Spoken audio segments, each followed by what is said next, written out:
I love ya. Here I am again with my Teaching Tuesdays. This is yeyefini.com. Yeyefini Fumbolade from yeyefini.com. Now, today, this is my Teaching Tuesday. That on Teaching Tuesdays is my way of sharing with you, my listeners, my friends, different things that I do in my teaching and in my work in my life, what I bring into myself, into my life, what I attract, and the things that people bring to me.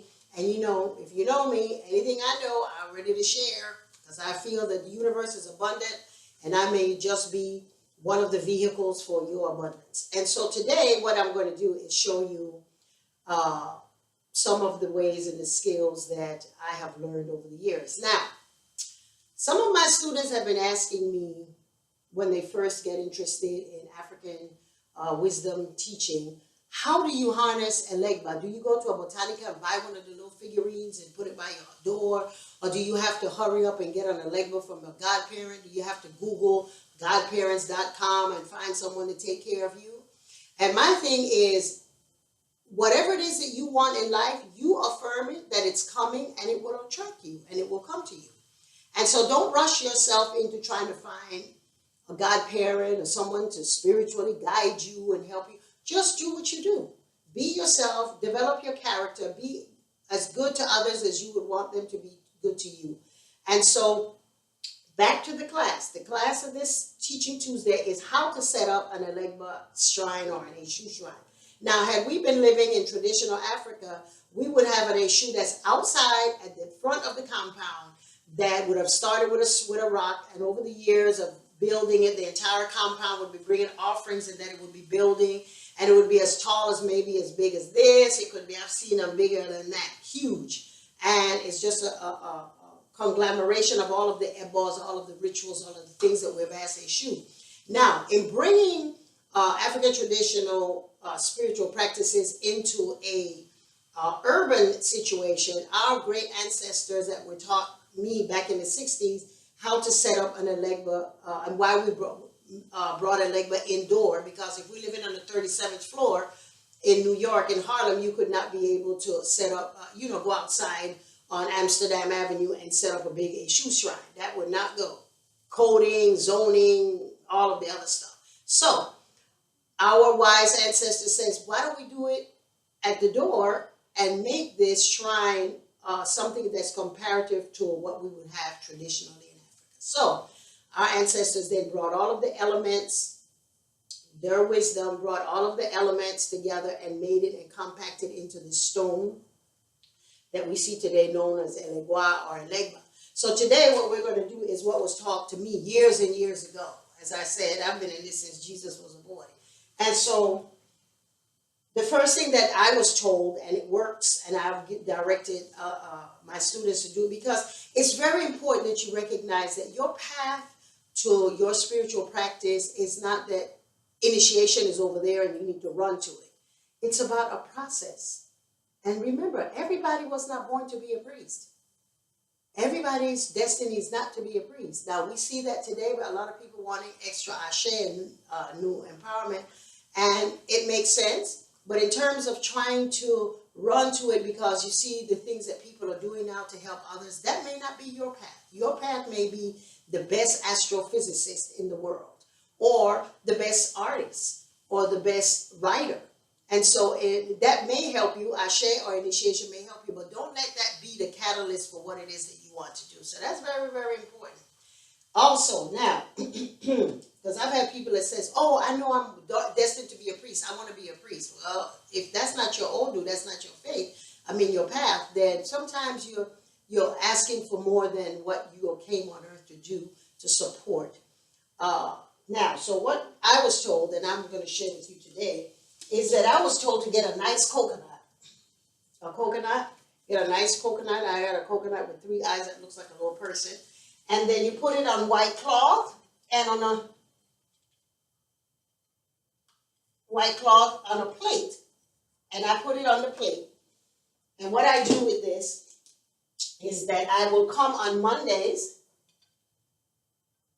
the first day of the week, and I light a candle to Elegba. This is my altar. And you would put it behind your door.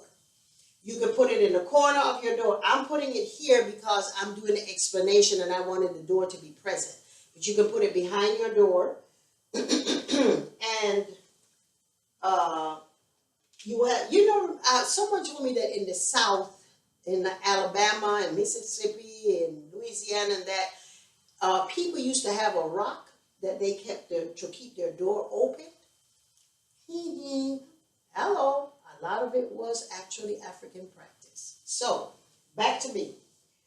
So that's what we would do. And every Monday, you will pour libation. This is my water, and I have a gourd, and you would start talking to your coconut just as if it was an orisha, because it is. It has an essence. There's a whole story about the birth of Esu. Of coconut and why he used it, but that's another class. So what we'll do is we'll put water on him, omi tutu, ile tutu, ona tutu, tutu laroye. And you're going to go on and do all of your prayers. If you don't have any prayer, know any prayer to say, pray from your heart. Or you can get my book that's called The Household Guide for Spiritual Wellness, for Yoruba Spiritual Wellness, and you can get prayers on how to set up an ancestral altar, and you can use those as well in opening libation and open a prayer. The next thing that you would do then is on Mondays, you want to come and put some honey, pour some honey on your stone, or either you can put some on the plate right there and letting them know, Eshu, may my life this week be very, very sweet. Then you have some palm oil and you do the same thing and you pour the palm oil and you ask Eshu, this week I ask you that my life be smooth and cool and easy like the palm oil. And then you come back with your liquor. And then you ask him, this is moonshine.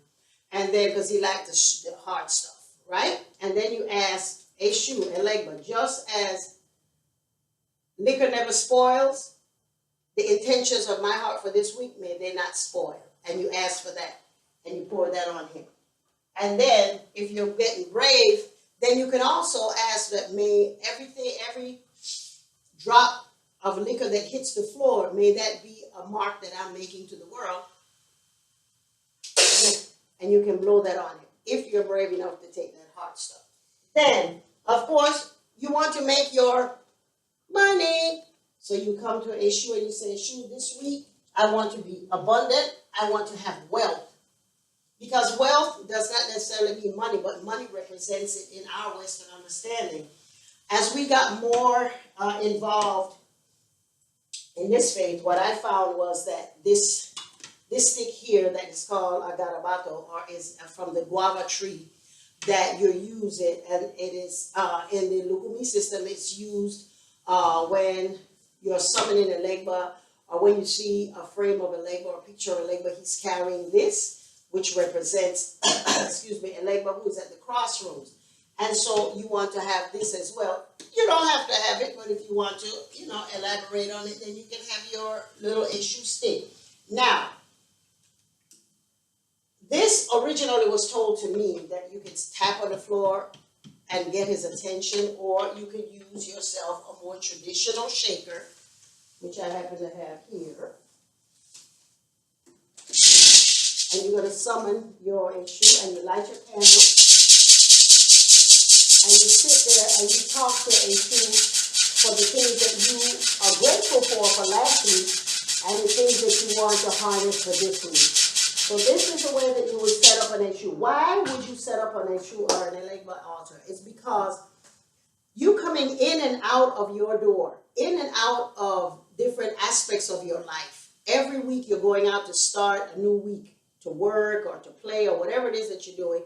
And so you want all of the opportunities to open to you. And the door is a symbol of the different avenues that are going to be open to your life. And so with this, when you open in your door, you have something that's going to take you out the door with success. And when you come in, you'll be able to have somewhere that you're going to present yourself and clean yourself off from the things that you have in the tension that you have in your house.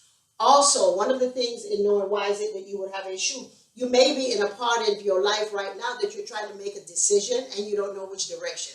Legba covers the roads and the different aspects of your life and the crossroads of the challenges or the places in your life that you may want to make a decision. and you don't know which road to take. All roads lead to somewhere. Your prayer is, may my road lead to my success or the things that I came on earth to receive.